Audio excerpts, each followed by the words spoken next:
सभी को प्रणाम। आइए पुस्तक मैं क्या हूँ के ध्यान को आगे बढ़ाएं। आंखें बंद करते हैं, देव शक्तियों का, गुरु शक्ति का आवाहन करते हैं और स्थिर होकर बैठ जाते हैं। हे प्रभु, हे परमपिता, हे परमेश्वर, हे परमात्मा, आपकी कृपा से ये स्वाध्याय हम तक पहुँचा है। आपकी कृपा से हमको समझ में आ रहा है कि जीवन का अनमोल खजाना क्या है और जीवन जीने की सही कला क्या है। अब हमें शक्ति दीजिए, संकल्प दीजिए कि हम इस राह पर चल सके।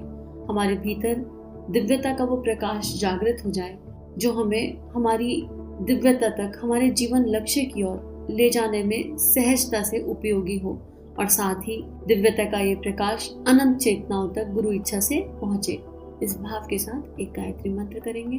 ओम भूर्भुवः स्वः तत्सवितुर्वरेण्यं भर्गो देवस्य धीमहि धियो यो नः प्रचोदयात्।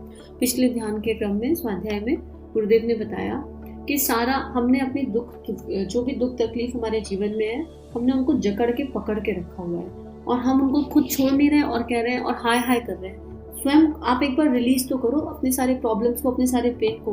हमने शरीर भाव से, हमारी अपेक्षाओं ने, हमारी मिथ्या धारणाओं ने हमारे दुखों को पकड़ के रखा है और जब तक हम उनको रिलीज नहीं करेंगे हमको डायरेक्शन नहीं मिलेगी। इसको पिछले स्वाध्याय में गुरुदेव ने समझाया। अब आगे गुरुदेव लिख रहे हैं, जानने योग्य इस संसार में अनेक वस्तुएं हैं, पर उन सब में प्रधान अपने आप को जानना है। जिसने अपने आप को जान लिया उसने जीवन का रहस्य समझ लिया। भौतिक विज्ञान के अन्वेषकों ने अनेक आश्चर्यजनक आविष्कार किए। प्रकृति के अंतराल में छिपी हुई विद्युत शक्ति, ईथर शक्ति, परमाणु शक्ति आदि को ढूंढ निकाला। अध्यात्म जगत के महान अन्वेषकों ने जीवन सिंधु का मंथन करके आत्मरूपी अमृत उपलब्ध किया। इस आत्मा को जानने वाला सच्चा ज्ञानी हो जाता है और इसे प्राप्त करने वाला विश्व विजयी मायातीत कहा जाता है। इसलिए हर व्यक्ति का कर्तव्य है कि अपने आप को जाने। मैं क्या हूँ, इस प्रश्न को अपने आप से पूछे, विचार करे, चिंतन करे तथा मनन पूर्वक उसका सही उत्तर प्राप्त करें। अपना ठीक रूप मालूम हो जाने पर हम अपने वास्तविक हित अहित को समझ सकते हैं। विषयानुरागी अवस्था में जीव जिन बातों को लाभदायक समझता है, उनके लिए लालायित रहता है, वे लाभ आत्मानुरूप होने पर तुच्छ एवं हानिकारक प्रतीत होने लगते हैं और माया में लिप्त जीव जिन बातों से दूर भागता है उसमें आत्मपरायण का रस आने लगता है। आत्म साधन के पथ पर अग्रसर होने वाले पथिक की भीतरी आंख खुल जाती है और वह जीवन के महत्वपूर्ण रहस्य को समझकर शाश्वत सत्य की ओर तेजी से कदम बढ़ाता चलता है। अब गुरुदेव यहाँ पर क्या लिख रहे हैं, इसको धीरे धीरे समझने की प्रयास करते हैं। गुरुदेव कह रहे हैं कि सबसे इम्पोर्टेंट चीज अगर हम मनुष्य तन में आए हैं और जो सबसे इम्पोर्टेंट चीज जानना है वो है हम अपने आप को जान लें। मैं क्या हूँ। अभी तो हम अपने ही इमोशंस को नहीं समझ पाते, हम दूसरे के इमोशंस को, दूसरे की भावनाओं को, दूसरे के विचारों को क्या एक्नॉलेज करेंगे। मतलब जब आपको कभी गुस्सा आता है तो आप गुस्सा कर देते हो ना। गुस्सा आने से पहले पता चल जाता है कि गुस्सा आने वाला है या गुस्सा आ रहा है, नहीं पता चलता। यानी हमारे 3 शरीर हैं। फिजिकल बॉडी के लिए तो हम ढंग से जी नहीं रहे। बहुत कम लोग हैं जिन सबको पता है कि क्या क्या करना है फिजिकल बॉडी के लिए, लेकिन we are not alert enough to do all that. सुबह जल्दी उठो, योग करो, प्राणायाम करो, अल्पाहार खाओ, प्रत्याहार करो। हमें बहुत कुछ पता है पर हम नहीं करते। तो जिसका सब कुछ पता है वो नहीं करते, तो मेंटल और इमोशनल बॉडी का तो क्या ही ध्यान रखेंगे। अपने विचारों पर हमारा बस नहीं और अपनी भावनाओं पर भी हमारा बस नहीं।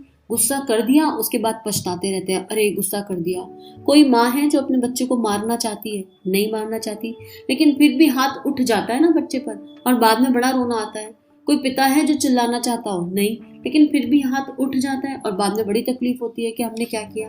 क्योंकि हम खुद की भावनाओं पर, खुद के विचारों पर से कंट्रोल खो बैठे हैं और एक लाइफ स्टाइल ऐसा जी रहे हैं जो हमें अंधकार की ओर ले जा रहा है। सॉरी टू से, संसार की तरफ अगर हम बहुत ज्यादा बढ़ रहे हैं तो वो एक अंधकार ही है, क्योंकि हम लूप पैटर्न में बढ़ते जा रहे हैं। तो जब हम तीनों शरीरों से अंधकार की ओर बढ़ रहे हैं और भीतर की ओर टर्न ही नहीं ले रहे, यू टर्न ही लेने को तैयार नहीं है, तो सोल्यूशन कहाँ से निकलेगा।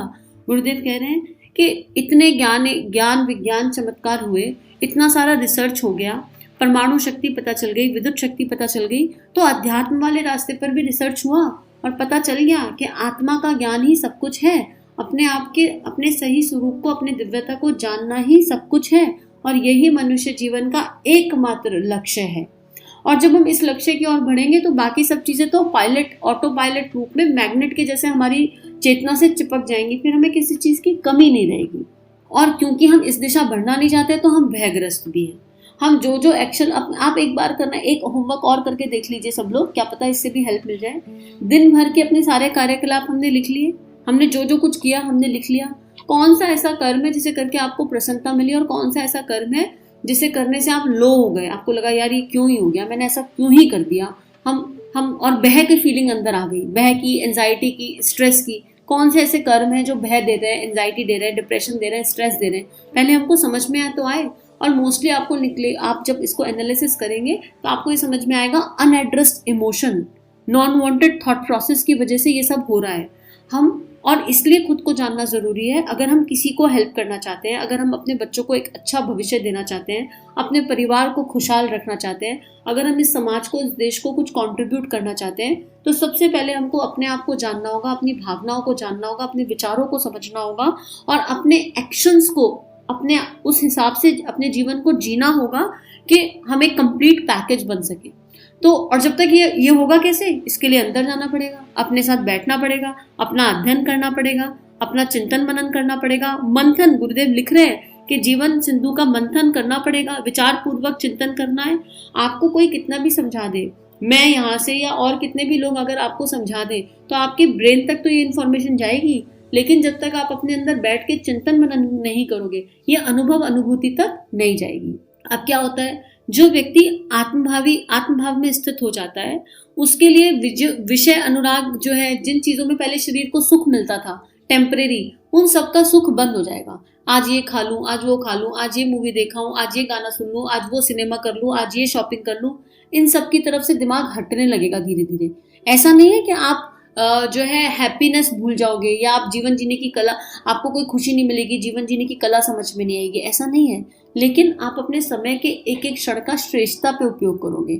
आप फिल्टर लगाकर सोचोगे कि मेरे को कितने भोजन की आवश्यकता है। मोस्टली तो हम खाते रहते हैं, आवश्यकता तो बहुत कम है। हमको लॉजिकली अपने तीनों शरीरों की आवश्यकताओं की समझ आ जाएगी और उसके अकॉर्डिंग हम जीवन जीना शुरू कर देंगे।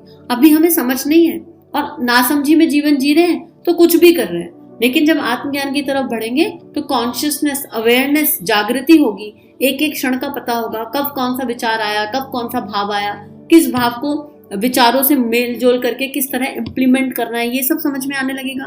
तो क्यों होगा ये? क्योंकि जब हम आत्मभाव की ओर बढ़ते हैं तो हमारी इनर कॉन्शियसनेस जाग जाती है और वो तीसरी आंख खुल जाती है अंदर की। हमारा जो अंदर जो प्रकाश है वो जागृत हो जाता है और हमारे अंदर का जो सद्गुरु है वो हमें शाश्वत सत्य की ओर ले जाता है और फिर इन बातों में बहुत आनंद आने लगता है। फिर आप कभी किसी से फोन पर ये बात नहीं करो कि क्या खाया और क्या बनाया। मोस्टली टाइम आज की डेट में हम मैक्सिमम टाइम फोन पर खर्च कर देते हैं और हम बात क्या करते हैं, जब दो लोग फोन पर बात कर रहे होते हैं तो वो क्या बात होती है, किसी की बुराई, किसी की भलाई, क्या खाया, क्या बनाया, कल का क्या प्लान, क्या पहना, क्या नहीं पहना। क्या ये टॉपिक्स हैं बात करने लायक?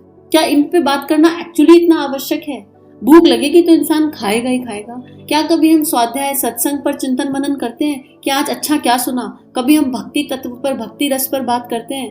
कभी हम सेवा पर भाव करते हैं कि आज के दिन क्या श्रेष्ठ करने वाले हो? What is that one thing जो आपकी आत्मा को खुशी देगी? हम कभी इस तरह के टेलीफोनिक कन्वर्सेशन करते हैं? नहीं करते ना।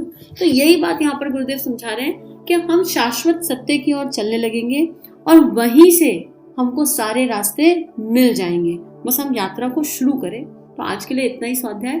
हम सभी का जीवन गुरु शक्ति के दिव्य सूक्ष्म सानिध्य में मंगलमय है। सभी की चेतना को प्रणाम, सभी को नमन वंदन।